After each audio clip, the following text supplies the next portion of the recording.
नमस्कार दोस्तों, स्वागत है आप सभी का आज के इस वीडियो में। जैसा कि आप हमारे अगर चैनल के व्यूअर हैं तो आपको पता है कि रूल्स रेगुलेशन के बारे में हम समय-समय पे आपको जानकारी देते रहते हैं।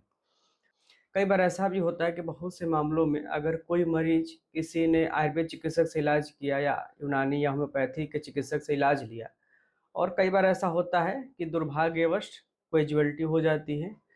ऐसे मामलों में जो मरीज़ के परिजन हैं, उनके द्वारा मेडिकल नेग्लिजेंस का वो केस बना दिया जाता है या कई बार ऐसा दबाव बनाया जाता है कि इस डॉक्टर के पास एलोपैथी प्रैक्टिस की या सर्जरी की डिग्री नहीं थी, फिर भी उन्होंने प्रैक्टिस किया जिसकी वजह से उनके परिजन की जान चली गई।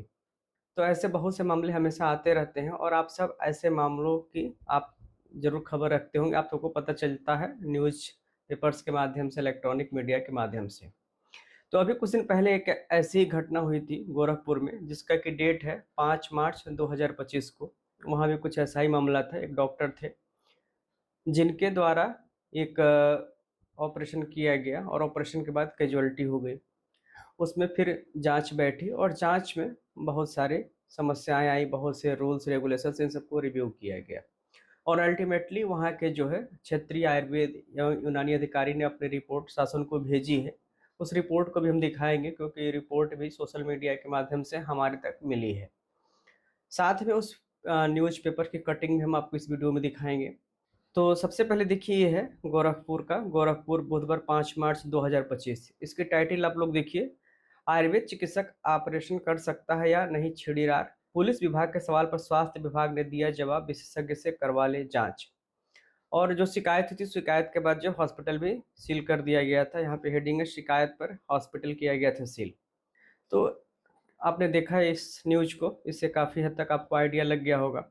इस खबर की हेडलाइन आप लोग देखिए, आयुर्वेद चिकित्सक ने किया ऑपरेशन, प्रसूता की मौत, हंगामा, हॉस्पिटल सील। इसके साथ में और भी बहुत सारे जो है एलिगेशंस लगाए गए हैं इस पे। तो जैसा कि आप सबको पता है कि अगर चिकित्सक आयु से संबंधित हैं तो ऐसे सारे एलिगेशंस लगाए भी जाते रहते हैं उस पे और बहुत सारी समस्याएँ खड़ी की जाती हैं। बहुत बार ऐसा होता है कि नियम कानून की जानकारी ना होने से जो डॉक्टर हैं उनका क्लिनिक या हॉस्पिटल सील भी कर दिया जाता है, जिसको लेकर उनको काफ़ी ज़्यादा समस्याओं का सामना करना पड़ता है। तो इसी मामले में अब जो एक नई खबर आई है, ये जागरण की न्यूज़ है। निर्दोष मिले अगम्य हॉस्पिटल के डॉक्टर, यानी कि जिन डॉक्टर्स के बारे में बहुत सारी बातें लिखी गई थी मीडिया में, उसकी जाँच पूरी हो गई और इसमें जाँच के बाद जो अगम्य हॉस्पिटल के जो डॉक्टर थे वो निर्दोष पाए गए। इस न्यूज़ को आप लोग देखिएगा, हम स्क्रीनशॉट यहाँ पे लगाए हैं।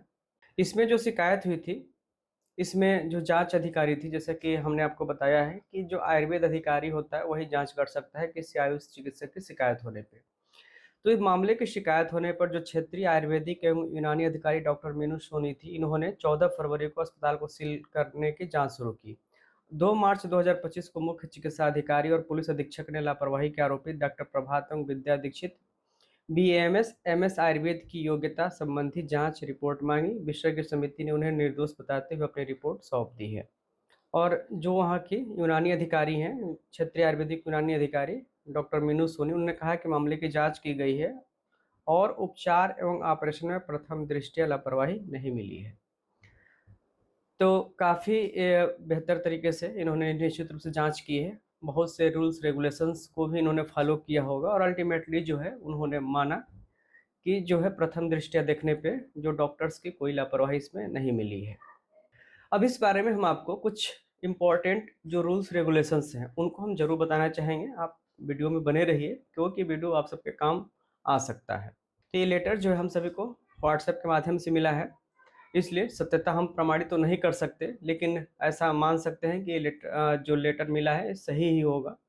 फिर भी आप लोग अगर सत्यता जाँचना चाहें तो अपने स्तर से आप लोग इसको जाँच परख सकते हैं या इसके बारे में सूचना माँग सकते हैं। तो जो लेटर है कार्यालय क्षेत्रीय आयुर्वेदिक एवं यूनानी अधिकारी गोरखपुर का और संख्या यहाँ पे दिनांक नीचे कोट किया गया है। इन्होंने वहाँ के मुख्य चिकित्सा अधिकारी के जो पत्रांक है उसके क्रम में लिखा है इन्होंने। 2 इसमें जो मामला था, मुख्य चिकित्सा अधिकारी गोरखपुर के पत्रांक दिनांक 28 फरवरी 25 एवं वरिष्ठ पुलिस अधीक्षक जनपद गोरखपुर के पत्रांक एसएसपी मेडिकल बोर्ड दिनांक 2 मार्च 25 के द्वारा डॉक्टर प्रभा दीक्षित एवं doctor Vidya Dikshit BA MS MS Ayurveda Agamya hospital Jungle Kauriya Gorakhpur द्वारा प्रसूति एवं स्त्री रोग संबंधित उदर पाटन सिजेरियन किए जाने की योग्यता पात्रता एवं अधिकार की जांच हेतु विषय विशेषज्ञ समिति जांच समिति द्वारा कराए जाने के निर्देश प्राप्त हुए थे, जिसके क्रम में इस कार्यालय के पत्र संख्या विषय विशेषज्ञ समिति 1 दिनांक 24 मार्च के द्वारा 3 सदस्यीय विषय विशेषज्ञों की समिति का गठन किया गया, जिसमें समिति ने निष्कर्ष निकाला। तो जैसा कि इस लेटर में स्पष्ट है कि जो मुख्य चिकित्सा अधिकारी थे गोरखपुर के और वहाँ के जो SSP थे वरिष्ठ पुलिस अधीक्षक, इन दोनों ने लेटर लिखा था क्षेत्रीय आयुर्वेद एवं यूनानी अधिकारी को।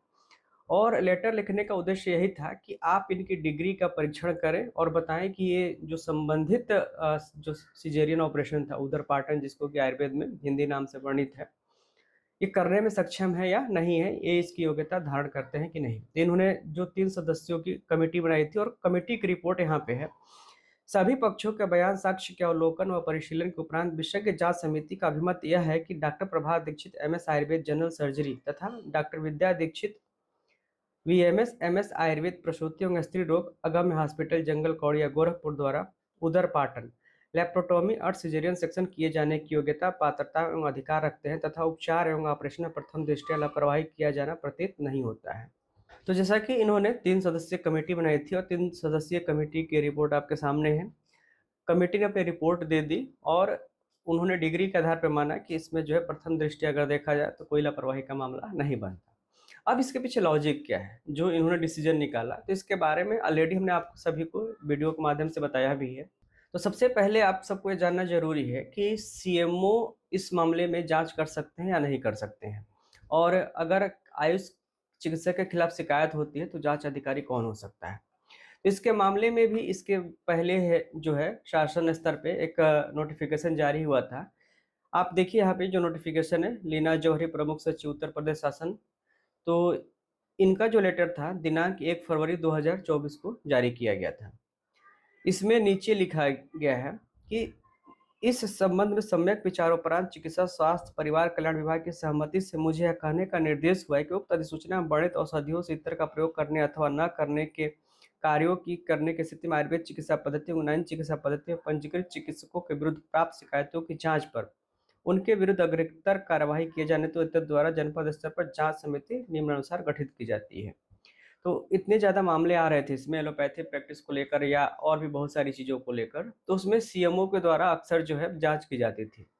लेकिन बाद में शिकायतों की संख्या बढ़ने लगी, तो उसके लिए जो माननीय सचिव महोदया थी उस समय, रीना जौहरी मैडम, तो उन्होंने एक नोटिफिकेशन जारी किया जिसमें कि जांच अधिकारी अगर किसी भी आयुष चिकित्सक के खिलाफ कोई जांच आती है तो ये जो 4 लोगों की जो है कमेटी बनाई और इसमें वही जांच कर सकते थे, जिसके कि सचिव थे क्षेत्रीय आयुर्वेदिक एवं यूनानी अधिकारी, यानी कि जांच करने का अधिकार जो है DO को दे दिया गया था।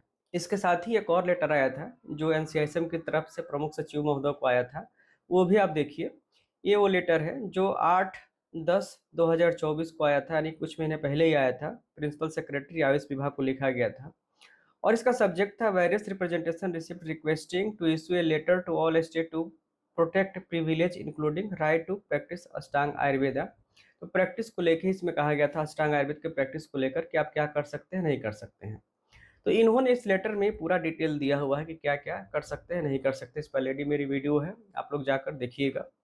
अदरवाइज ऑलरेडी यहाँ पे स्क्रीनशॉट लगा है, आप यहाँ से भी देख सकते हैं कि आप क्या क्या कर सकते हैं। इसमें जो मेन जो कंक्लूजन था कि जहाँ तक आपकी टीचिंग और ट्रेनिंग हुई है, यानी कि जहाँ तक आपको पढ़ाया गया सिखाया गया है, आपकी ट्रेनिंग हुई है, वहाँ तक कोई भी चीज़, कोई भी मेडिसिन, कोई भी थेरेपी या कोई भी इन्वेस्टिगेशन आप करा सकते हैं। जैसे कि यहाँ पे है मेडिसिन से practice, right to practice any such type of medicine है पहले वाले में। दूसरे में है right to use any such instrument either clinical surgical or of any other medical speciality for diagnosis treatment or mitigation of disease. तो सारी चीज़ें इस लेटर में लिखी गई थी। इसके अलावा जो इसमें है कि shall have the right to advise, prescribe or conduct any such medical procedure, surgery or advise, prescribe or conduct any such investigation, test or procedures or give any medical advice। तो यहाँ पे है कि आप कोई भी मेडिकल प्रोसीजर या surgery भी कर सकते हैं अगर आपकी टीचिंग और ट्रेनिंग इसमें हुई है तो इस स्तर पे। तो जैसा कि अगर हम एमएस की बात करते हैं, एमएस अगर आपने सर्जरी की है, तो आप शल्य से रिलेटेड बहुत सारी सर्जरी के लिए परमिशन जो है केंद्र सरकार के द्वारा गैजेट में नोटिफ़ाई की जा चुकी है। वैसे ही अगर आपने एमएस स्त्री प्रसूति से कर रखा है आयुर्वेद में, तो उसमें भी बहुत सारी जो सर्जिकल प्रोसीजर्स है, उसको करने की अनुमति जो है गैजेट नोटिफ़िकेशन के माध्यम से दी भी गई है और ये सारे सिलेबस के पार्ट भी हैं। तो इन सारे जितने भी रूल्स रेगुलेशंस थे, उसका परीक्षण करके अध्ययन करने के बाद जो अपनी 3 सदस्यीय कमिटी थी, उन्होंने बहुत ही बेहतर एक डिसीजन दिया था और इस डिसीजन से निश्चित रूप से जो आयुष के चिकित्सक हैं, उनको इससे एक जो उनका खोया हुआ सामान था, निश्चित रूप से वो वापस उनको मिलेगा और सम्मानपूर्वक जो है अपनी चिकित्सा प्रैक्टिस कर सकेंगे।